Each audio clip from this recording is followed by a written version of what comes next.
Hi there, this is Bobby from Ragged Poet, and I'm responding mainly in this video to K Chris's tag SBD, or Surrounded by Decks, where we talk about different an aspect of a certain card from several different decks, and I've chosen the Moon because it's pretty close to my heart, my soul, my nature. And there's a full moon in Sagittarius just sinking below the horizon now. It's Saturday morning here in New Zealand. It's about 7:30, 7:45, I think. So it seemed a good time to respond to this tag. It's quite dark still because obviously it's winter here in New Zealand. So I've got as much light as I could find. As I have quite a dark house, I don't like bright light, so I use a lot of ambient lighting, and I've got all the lights I can find so you can see the cards. I love this tag. I've been wanting to do it for ages, but I don't get so much time. I spend a lot of time working online, and you know, when you're not working, you don't really want to be online. So I've been missing a lot of videos and stuff lately, but I'm trying to catch up with them, and I have really loved the ones I've seen for this tag. It's just got something really nut loafy, shall we say, about it. Something that you can really get your teeth into and really enjoy, and learn from other people. It's another layer of I tend to look out these kind of things on YouTube in the tarot community because I like to hear different aspects of things, and I like to hear people's stories, and I love to hear people's opinions and how they feel about the different cards and things. I mean, I like all the lighter stuff, the unboxings and stuff too, but ones like this really, really get to me. So yeah, I've been wanting to respond to it for a while. As I said, I've chosen the Moon. I haven't thought about this video at all. Not and what I'm going to say, it's going to be a complete off the top of the head ramble, basically. Even the decks, I didn't pick them specifically. I just grabbed the decks I've been working with that are in my kitchen in the past month or so. But what I've done, because I very strongly relate the Moon to the High Priestess, I've also taken the High Priestess card from each of the decks to just have a look at the two. So I'm doing it slightly differently. So I guess you could say I'm looking at the Moon and the High Priestess. The High Priestess is my birth cards. The Moon, as I keep telling you, I'm a Cancerian with Cancer rising, and Cancer is ruled by the Moon. But in the tarot, the Moon is related to Pisces, and the Chariot to Cancer. But I class the Moon as one of my cards because I'm just a fully fledged lunatic. So the decks I've got the Prisma Visions Tarot. I've got the Arthurian Tarot by Caitlin and John Matthews. I've got my awesome, of course, Deviant Moon. Greenwich Tarot. The Pagan Otherworlds Tarot. I'm trying to get these ones out. The Idiosyncradeck by Cracked Amethyst. And I've got the Deidre of the Sorrows Tarot. I think that's all of them. So yeah, the Moon. So when I think about the Moon or anything, what do I think about it? The Moon is the Moon really is the shadow sign, isn't it? I mean, there is shadow. The Moon has no light of its own, no light source. It can only shine when it's reflected in other people's, or the sun's light, basically. So even that, just that aspect says quite a bit to me about the Moon, in its symbolic sense. It needs to be the moon to see its own beauty. It needs to be lit. For anyone to see the beauty of the Moon and to get anything from it, it needs to be lit by something that's complementary or an opposite, if you like. It's like the colour wheel. The opposite colours on the colour wheel really light each other up and make each other zing. Like, if you get blue and yellow, they're on opposite ends of the colour wheel. They're complete opposites. You put them together, you get that zing. It's like, I remember when I lived in East Anglia in England, we used to get really stormy, heavy, dark skies specifically in summer, and we always used to get this rapeseed growing in the fields, which is a vibrant yellow, and it gives you heaps of sneezing and allergies that it stinks. But they grow a lot of it there, and they make all the oil from it. But when you had this real stormy sky and this bright yellow rapeseed oil, it was like glowing. You know, the two things glowed against each other so much. And that's like, well, the moon and the sun. The moon just reflects the light of the sun. So, and half of it's always going to be in shadow. And that speaks to me a lot about life and how we can't work on our own. Man can't really be an island. We need, if we are on our own, we become hard, cold rock. There's nothing there to complement us. So this is one aspect of the moon that I don't really see much about in tarot, but it's a really strong aspect for me, that we need that complement to make us shine wherever we find it, something that shines and shows us our light. It could be a talent, it could be a gift, it can be a person, probably a bit of all of them. So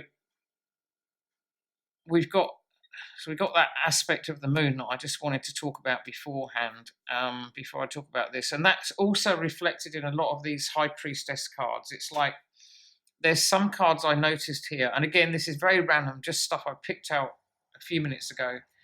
And I looked at the Deidre of the Sorrows one as an example. I'm not sure, I need to check where the camera is because I'm sitting down here, so I need to put it there so you can see it. So this is the High Priestess from Deidre of the Sorrows. I'll probably have to lighten this a bit. I don't know where you can best see her. But there's no moon in this card, and she looks very sort of stagnant. She almost looks like she's in a convent or something from her garb, and she doesn't have the collar, but she looks like she might have a wimple on. But she's holding the book and everything, but she doesn't look very High Priestessy to me, and I don't really see any water there, not evidently anyway. I see gardens and flowers. So without that moon, she seems to be, to me, pretty kind of stagnant. But the actual moon card, to me, is like her. She's let her hair down, and then all the comets are going, and everything's happening in the heavens, and she's coming alive, and the dogs or the wolves are attracted to her. The fish are coming out of the water. So it's like when she gets this light, and again, you can't actually see the moon in this card. You can't even see it reflected in the water. You just see the night sky and all the comets and things. But she's shining in this light. So the power of the moon, I think, brings her to life here. She looks pretty dead in the sun. And there's this, that could be the moon, I guess, up there. Yeah, it probably is, because it's quite dark. It could be a star. Anyway, she's like the kind of moon here, of all these comets and things, and the light of them having to bring her to light, if that makes any sense. That's just something I noticed in these particular two cards. How I saw this person just letting the hair down and coming alive at night. And I know, you can have the drunken effect, like the old Deviant moons going a bit crazy and a bit wild here. I'm turning that around. And to see this High Priestess, she looks a little bit angsty and uptight there. And again, I like to see this could be her letting her hair down and really like coming out of herself. And it's kind of funny because this, apart from on her head, she's got all of the cards have got a moon on somewhere, but there is actually no moon, and this is a moonlight behind her head in the Deviant moon one. But she's got her two sides of the moon in darkness and in light on her as part of her face. But the Deviant moon with the puppets, again, that's the kind of other message I see, because I've always seen this as like the moon being a bit of a puppet master, because when the moon is full, it has people in its thrall, in its magic, and in its kind of power. And it's almost like, like they have werewolves and things, and it's like you can't escape because you're tied to it by this fascination, and which is what happens in real life. I think people become hooked in to a concept or an idea, and often it's illusory. Like the moon, the light of the moon is actually an illusion. But they kind of dance into this illusory tune, and so they can't go anywhere because there's nothing real about it. It's probably in their heads or similar. But I think the moon, the deviant moon, gives a really good depiction of that aspect of the moon becoming like tied to something. It's almost a bit like the devil, except you've got with the chains, except you've got I mean, they're dancing and they've got this kind of, they look like they're free and they're really having a good time and stuff. But are they? I mean, are they just dancing to a tune?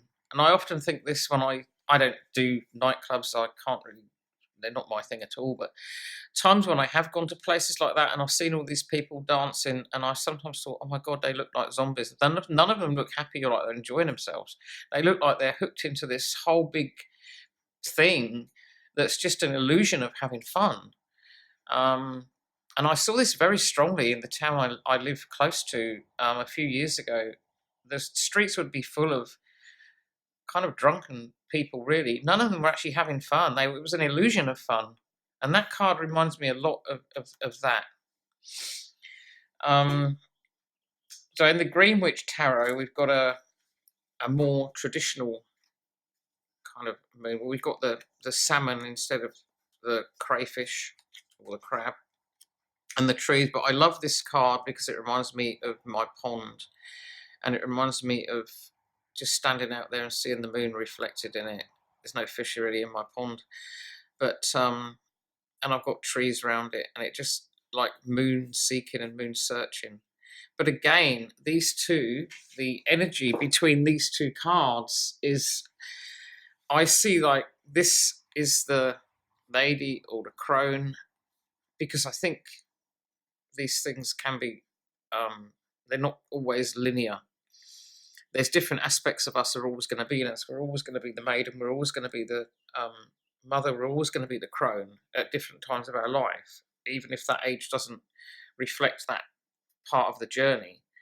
You get like young children who are crones, who think like the crone. I used to be like that too. A mother is a mother is a mother is a mother. You never ever stop being a mother. So I see this as like the kind of chronal maiden taking in all the power, the magical side of the moon, that moonlight, that moonlit power, and here coming into her power by absorbing, becoming. When I see that she's holding the staff here, to me I see that as a kind of grounding post, or what do they call a lightning pole, where the light hits it and it actually grounds it rather than going all flighty and like this one a bit crazy. It grounds it, and she then uses that power and can reflect it back out into nature. So I love, a lot of people think this tarot deck is too happy clappy, too not happy, you're too simple, like, but I love it. It's got a lot more depth to it than people realise, I think. And some do love it too, but I really do love this deck.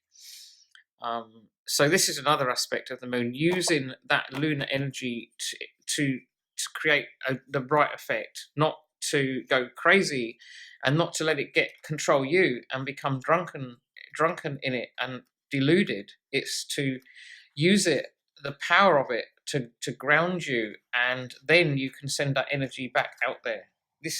That's something else I see in these cards. All this is just out of my own head. It's not stuff I've read in the books. It's just out of my head. And we got the Arthurian Tarot. Again, the moon's pretty traditional. You've got the two towers and the salmon coming up out of the river. And then we've got the High Priestess in the Arthurian Tarot is the Lady of the Lake. And the Lady of the Lake changed in the legends. It was a lineage of female, and obviously the moon is very strongly feminine. But she was like kind of the main, the goddess, the lady of the lake who controlled Avalon, and the move in between Camelot and Avalon. So the moon has got, in this card, has got this little, I don't know if you can see it, but it's got this little kind of embryo in it. And the Lady of the Lake is kind of a guardian. I see her as a guardian or a guardianess, whatever you want to say. And she's got the wisdom of the water. And that is connected to the moon. The wisdom and the water and the moon are so strongly related with gravity. And so the way the moon brings the waters up, I also see her as bringing up the wisdom too. And this little embryo in the book, it's really interesting. I did bring this book out because I can remember, I hope it's the right book, because there's several books I've got for this deck, but it said something about the moon, which I thought was quite interesting. And also the Lady of the Lake, Morgana, or whoever was the Lady of the Lake at the time, it gets quite confusing at times with all the different versions of the Arthurian legends, but Morgana was one of the main ones, certainly in, I've forgotten the name of the book now, but everyone will know the book I mean. I just can't think right now. The Priestesses, you know the one. Avalon. Oh God, everyone's gonna be shouting out. Yep, there's something of Avalon. The Mists of Avalon. How could I forget that? So, yeah, the Lady of the Lake was actually possibly a guardian to Arthur when he was a child, before we knew about him at some point. And I'm trying to find this book. Here we go. This is what it says about the moon. I'll just make sure it's the same. Yep, here we go. This is what I was thinking I wanted to read out to you. There's always a period of waiting before the Pendragon or the Grail Winner show themselves to the people. In the case of Arthur, he's taken from his parents, Igraine and Uther, by Merlin to a place of fosterage where he will learn the skills which he will need when he's king. Percival is raised in the seclusion of a forest in ignorance of arms and knighthood by his mother. Galahad is raised in a monastery. Lancelot is fostered by the Lady of the Lake and taught the skills of war, as well as the courtly manners of a noble youth. Nothing can hasten this necessary process of preparation any more than a child in the womb can be born before the time is right. Now, to me, the moon time, the dark time, when the moon represents shadow and the darkness, this is what this is speaking about things waiting for the right time to come. So like the moon has its phases and we go through the darkness and then it gets bigger and bigger. We have to wait for the light. And in life, some things are going to be stagnant, like the embryonic moon here, like pregnancy. There's a time and a place for everything. So this whole thing about the moon and the phases and everything, this waiting, this watching things evolve and waiting for the right time, speaks of this other aspect of the moon of like there is a time and a place and it will happen. And things are never stagnant, they're always changing. So that's another, I think, pretty hopeful aspect of the moon. Yeah, it goes into decline and wanes, but we all need to rest. So that's something I really do love about the moon is that. And especially this card with the embryo, because I think it really points out that waiting time before you come into your full glory, exactly like we have to wait for the big, full, beautiful moon. And the High Priestess here is also waiting for her time. I don't think she jumps into things. She's got this continual kind of flow going on, but when the power's needed, it will come. And the Lady of the Lake in the stories was a bit like that. She would disappear for ages and then come when she was really needed. So, and then we've got the Prisma Visions moon, which is, again, pretty basic. We've got a boat in this one, and the two dogs, and the dark sides, which probably represent the Taz, but they're two cliffs or whatever they are. And we've got I can't see a fish. But we have got the dogs who are showing the lunatic side of the moon, the howling at the moon, the power of the moon to make us go crazy. But then you've got this boat, this kind of empty boat, this stillness, this waiting again. Like, again, this to me speaks of like the salmon have to wait until the right time to come up the river and do the spawning thing. And this boat is waiting for the right person to come along, or the right time for it to move. And it's just sitting there and it's being highlighted and the moon's showing it up now. And whoever's waiting for that boat, the clarity, the moon here shows a very clear pathway to it. One more aspect, so where the moon can delude, it can also provide clarity when the light's not so obscure and there's no clouds and it's a direct full moon. It can show you this clarity to where you need to go and the means of getting there too. And this, the High Priestess, again, in this card, so this could be, she's got this moon here. Okay, this is a crescent moon, not a big full moon like this, but it's like the moon is lighting her path, and maybe she's walking towards that boat. This one's related to Persephone, so you've got the pomegranates, because she's coming out of the underworld, and the water, which is strongly associated with that. But this walking down this moonlit path, just away from this underworld of darkness and into the light, to me relates very strongly to this card. It could be just in my head I'm relating all these high priestesses and the moons, but I just, that's how I'm seeing it. So that's the way it is. And now we've got the Idiosyncradeck. Just keep getting up, see if you can see these very well. Pardon me, I've got hiccups drinking my tea while I'm talking. And again, I love this deck. I haven't read the guidebook. The guidebook is a PDF file, and I think I still have to download it. But here, we've got the moon in the sky, and we've got this kind of grey, almost undefined, rocky landscape. I mean, the moon is clear and bright, but the light here seems to be quite so diffused as it's kind of grey. Nothing's really kind of shining out, except that little white thing down there, but I don't know what that is. Maybe a white rock.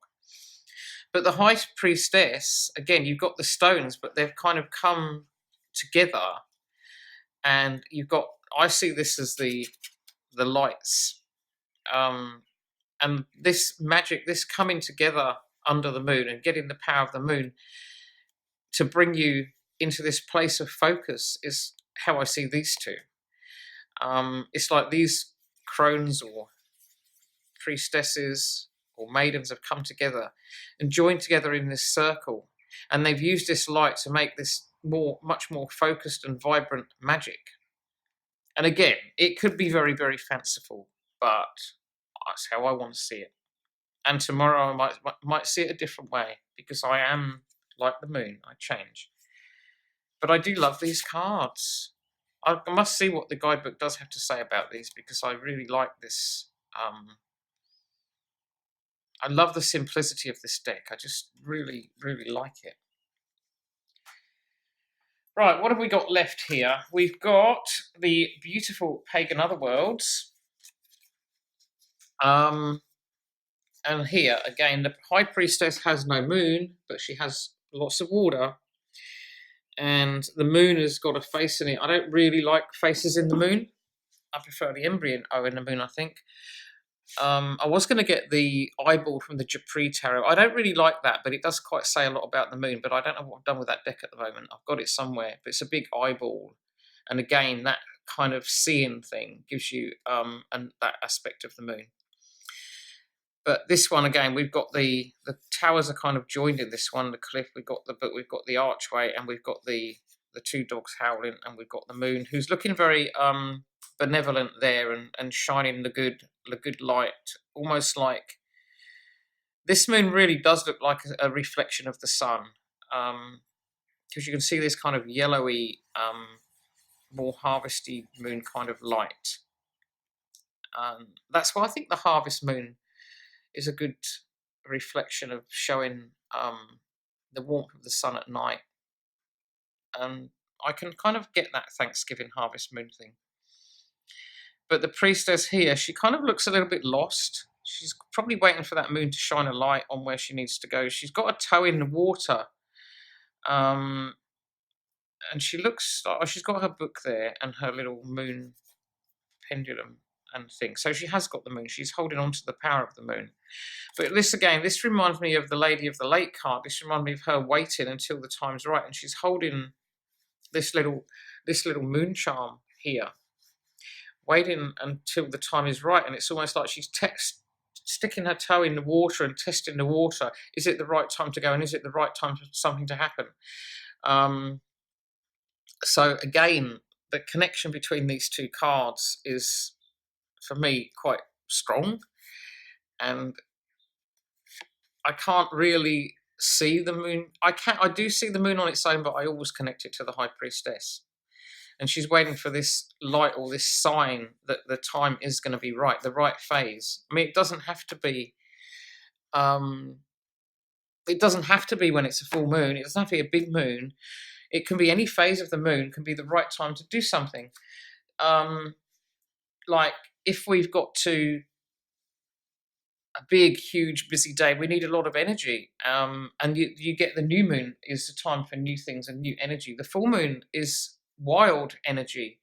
That might be good for when you've got to stay awake all night and do something. But it's not such focused energy as the new moon. The new moon is really sharper and more focused.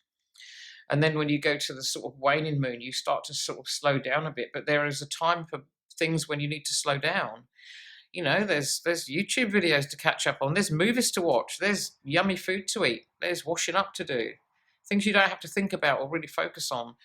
I think mowing the lawn is a kind of, to get up and start doing things, you sometimes need that burst of new moon energy, that real oomph. But then you don't want that all the time, because if you're trying to focus too hard, you end up going all over the place or just putting too much energy into one thing. So you've got to have the right time for the right amount of energy and the right phase for something to happen. So it doesn't have to be always when the moon's in full light, of fully reflecting the sun. There's a time and place for everything. So this has been a big ramble. I have no idea what I've said really. It's been completely flowing from looking at the cards and how they work together, and just maybe obviously when I've looked at these decks before and noticed these things. But I hope you've got something from it, and I hope I've honoured the tag. I've only watched a couple, and I was actually listening more because I listen while I'm working sometimes. So yeah, I hope it's been worth your time, and I hope you can see the cards. And I just want to show you this smoky quartz, which Annika, nobody here, sent to me. We send each other things. We're friends. We've actually met in real life. We're very blessed. She's a very I love Annika. We became friends about, must be getting on for 18 months ago now, online, and then we met, I think, in January or February this year, in person, because she lives on the other island, and we got on really well. And we're very different. We were brought up in totally different cultures, but we get on really well together, and I've learnt so much from her, and I hope it's complemented. But she sent me this beautiful wand. Well, it's a big stone, but look at my hands. And that she didn't get on with, and I really, really love it. And I've been trying to photograph it to show it off, but I couldn't.